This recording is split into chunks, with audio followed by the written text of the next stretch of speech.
Welcome to Luca and Miguel. Enjoy the video. You start by selecting the right cord and anchoring it firmly.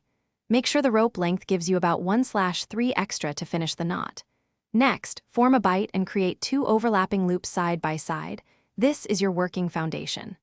Once done, hold the overlap with your thumb to keep tension, because consistent tension controls final shape.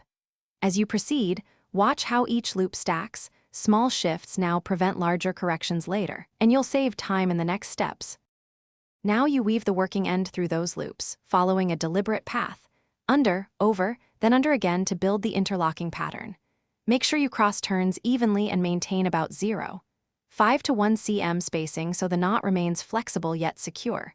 As you weave, dress the knot by aligning strands and pulling out slack in a controlled sequence. This shapes the knot and distributes load. If you feel uneven tension, back up one step and reseat that turn before tightening further. To finish, tighten the knot gradually while applying a steady, moderate pull to test load-bearing behavior. This lets fibers settle and reveals weak spots.